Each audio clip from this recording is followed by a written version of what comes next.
Hi there. All right. My name is Aubrey Hubbard, and I am a junior in high school. I go to Castaic High School, and I've been a part of the Valencia United Methodist Church youth group since I was a young kid. I've been here, going here, and I'm here for Youth Sunday. So when it came to planning Youth Sunday, I decided to be brave and sign up to preach. I don't know why I did it, but here I am. I just felt something calling me to do it, like a voice in my head that said, do it, Aubrey, do it, just do it, sign up for it. Like the Nike logo, just do it. And I think that voice was God telling me to be here today. And I'm decided, why not? So after all, it's the season of Lent right now, and I decided to try new things this year, such as preaching. And I'm a tad bit nervous, but I'm also really excited to be here with you guys today. Sometimes trying new things can be overwhelming and stress you out, like being a newbie on a sports team and having less experience than everyone else. It could just build up to the point where you say, enough is enough, just like Elijah did in the story. I thought it was very interesting to hear that even though Elijah was with God and trusted him, he got overwhelmed to the point where he had enough. Then again, he may have been a prophet, but he was a person too. We all may see Elijah and some of the other prophets as legendary, but under the skin, they're human and they're bound to make mistakes and become overwhelmed under the weight of their responsibilities as prophets, and we don't always see that. Normal people can become overwhelmed with their crazy lives, from soccer to student governments to school to scouting activities. It never ends. That is my own personal schedule, and it can be a little bit crazy sometimes. And for adults, it is work to relationships to having children. Once again, it is never ending. And you physically don't want it to get to the point where you're saying enough is enough, like Elijah did. That's not good. You don't want that. And I know I've done that multiple times, like earlier this week, actually. And I just end up having too much stress, and I scream inside my head, not out loud, that would ruin my voice, otherwise I wouldn't be able to speak, but I scream in my head, enough is enough. What I have to tell myself, too, is that we're not perfect, that we're human, and that people ask too much of us sometimes. That carrying the weight, that we have to be perfect, that carrying that weight on our shoulders all the time, it can be stressful. Okay. I think that is how Elijah felt when he was doing the right thing, as his people were turning away from gods to false gods. He proved that God was real by building a beautiful altar with a moat, and it lit up on fire to prove that God was real. Didn't know that we liked fire here. Okay. Unlike the false god's altar, which stayed unlit the whole time, it turned the people back towards God, yet Elijah still feels overwhelmed with everything, even though one thing is off his to-do list, so he decides to run away and hide. And I sometimes feel like Elijah, everything going on in my own personal life, like God isn't always there for me. The Israelites were in a long, never-ending drought, but after Elijah's battle with the Baal prophets, the drought ended. It just suddenly disappeared. God was with the Israelites the whole time. They may have not heard him, but he was there. So the drought ended. And our lives are like that too. Even though life is overwhelming in itself, God really is always there, watching all of you. He is always by your side, like when the drought ended for the Israelites, once they realized that he could help, that he just never left. And I personally myself can relate to what the Israelites felt in that time. And I'm sure that all of you can too. When life gets overwhelming, we end up losing our way because of all the buzz and noise filling up the thoughts in our heads. We can get lost from our path as everything is stressing us out and we just don't know what to do. When I get overwhelmed, typically from school, I just have to tell myself to stop, that enough is enough, to stop thinking and just breathe for a few minutes. Just calm down. No phone, no work, no thoughts, just silence. It helps me calm down, and then I can start to think to myself what I should do to make the situation I got myself in better.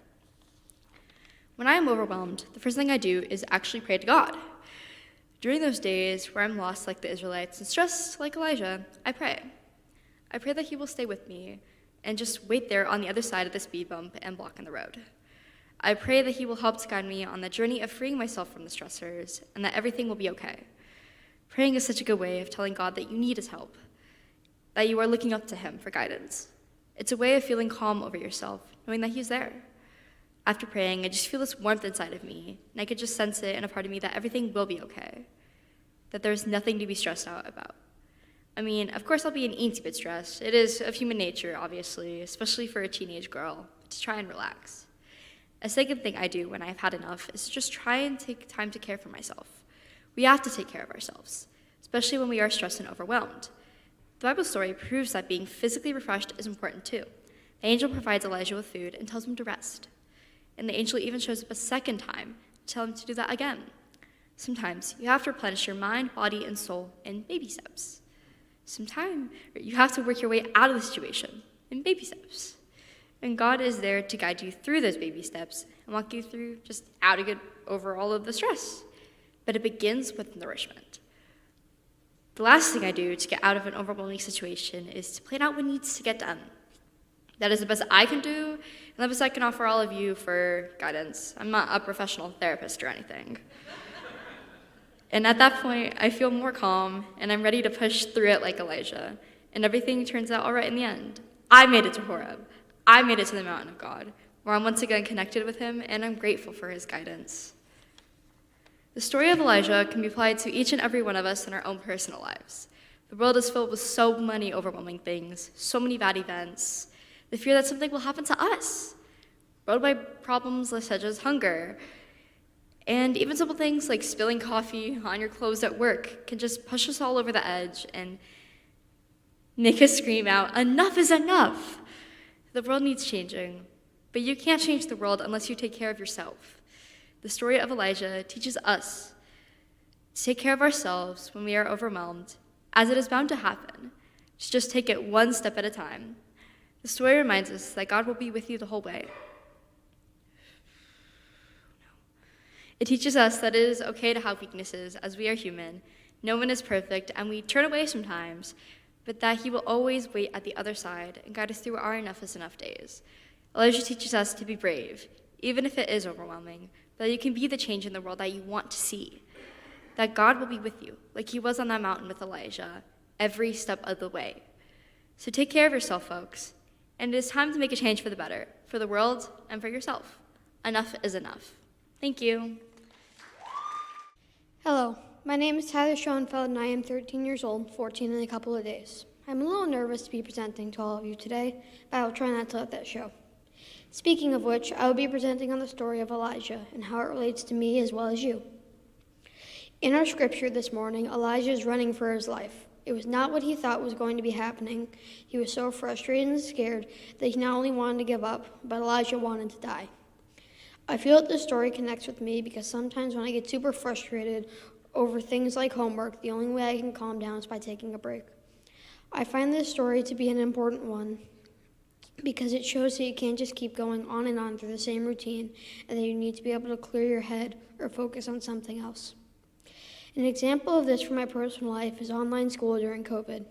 If I wasn't able to stop in between classes and talk to my family or get a snack, I wouldn't be able to function and I would do poorly and put out less good work. So just like Elijah, if he didn't take a break, he wouldn't have done well if he went back to what he was doing, or he would have ended himself if not for the break. Another personal story that is an example of enough is enough is when my grandpa got diagnosed with cancer. I distinctly remember that as soon as I heard the news, I almost hyperventilated. My parents had to come sit with me just so that I could calm down. So fast forward to when I learned that he had moved on, and I was in my room saying, "I'm done. I want it to be over. I can't do this without him." So I decided to take a nap, and when I woke up, I realized that while it was awful that I couldn't be with him anymore, killing myself wasn't going to be helpful and isn't what he wanted for me. So I had to hope that God would take care of him, and I would have to try to make him proud. So yet again, just like Elijah, if I went on how I was, I wouldn't be here right now, and that just like him, I needed to rest. Since then, I have started to recognize that there are some ways that God is trying to feed me spiritually, just like he did with Elijah. Sometimes when I am sad and remembering my grandpa, a ladybug usually shows up and lands on my shoulder and just sits. This helps to bring me peace because it only happens when I am sad about my grandpa. So I think to myself that my grandpa got another life as a ladybug, and that whenever I feel lonely or I need him, he is always there. I also know that this is a sign from God that he is taking care of me as well as my grandpa. After what we read, Elijah was told by the angel to go and find Elisha. When they met, they become amazing friends and stuck with each other forever. While I was going through this time, I remember that if I was having a bad day at school or crying because I was worried about my grandpa, my friends would always come and lift me up. I thought that was how things were always are, and always will be as I grow up. But I have realized that the world isn't sunshine and rainbows, and that can't always happen. But I also realize that if someone is having a hard time, people will tend to ignore it and go on with their lives. So I'm asking that if you see someone that looks like they're struggling, lend a helping hand, try to feel what they're going through. As well as try and be there for your friends when they really need it. Because when Elijah needed someone, God was with him, and while we can't replace God, we can still be someone in a time of need. When you reach your enough is enough point, do things that make you happy. For me, those things are to rest and play games. So in the end, we should all try and lend out a helping hand to those that are struggling, because that might come back around to help you when you are struggling. Good morning. I'm Miranda Town. I am a senior at West Ranch High School, and I've been a part of this youth group, this lovely youth group, for a couple of years. It's interesting that we picked this verse of the Bible and that it's resonated with Tyler and Aubrey just as much as it's currently resonating with me. I understand it as Elijah, a prophet of God, feeling lost and without purpose. He has been working tirelessly, fighting against the corruption and immorality of his time, but he has grown tired and despondent. In his despair, he fled to the wilderness and begged God to take his life. But instead of punishing him or pushing him harder, God showed Elijah compassion and told him to rest. He allowed him to take a break from his struggles and to recharge his batteries before continuing his mission.